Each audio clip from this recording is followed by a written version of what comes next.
എന്റെ ജീവിതത്തില് എന്നെ ഏറ്റവും കൂടുതൽ സ്വാധീനിച്ചിട്ടുള്ള കുറെ ജാപ്പനീസ് തത്വങ്ങളുണ്ട്. അതിൽ ഏറ്റവും ഇമ്പോർട്ടന്റ് ആയിട്ടുള്ളൊരു എന്താ വെച്ച് കഴിഞ്ഞാല് അരിക്കാറ്റോ മണി എന്നുള്ളതാണ്.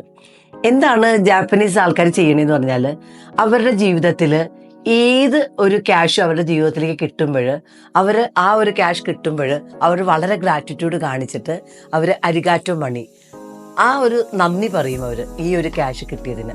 അത് ചിലപ്പോൾ വളരെ ചെറിയൊരു എമൗണ്ട് ആയിരിക്കാം, വലിയ എമൗണ്ട് ആവാം, ഒരു വ്യത്യാസവും ഇല്ല.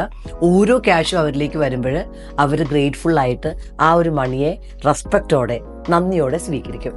അതുപോലെ തന്നെ അവർ എന്തെങ്കിലും കാര്യത്തിന് ആർക്കെങ്കിലും ഒരു മണി കൊടുക്കുമ്പോൾ പലപ്പോഴും നമ്മളൊക്കെ സാധനമൊക്കെ വാങ്ങുമ്പോൾ നമ്മൾ എന്താ ചെയ്യുക, നമ്മൾ വളരെ വിഷമിച്ചിട്ടാണ് കാശ് കൊടുക്കുക.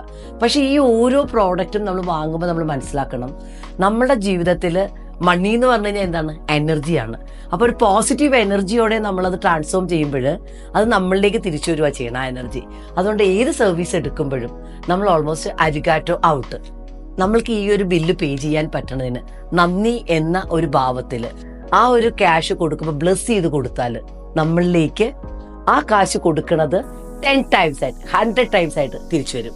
അപ്പൊ അരിഗാറ്റോ ഇൻ അരിഗാറ്റോ ഔട്ട്. നമ്മൾക്ക് എന്ത് കിട്ടിയാലും ക്യാഷിനെ പലപ്പോഴും നമ്മൾ റെസ്പെക്ട് ചെയ്യുമ്പോൾ ആ ഒരു ആറ്റിറ്റ്യൂഡ് നമ്മൾ വളർത്തുവാണെങ്കിൽ നമ്മളിലേക്ക് മണി അബണ്ടന്റ് ആയിട്ട് വരും. അപ്പൊ അരിഗാറ്റോ മണി, അരിഗാറ്റോ ഇൻ, അരിഗാറ്റോ ഔട്ട്. Thank you.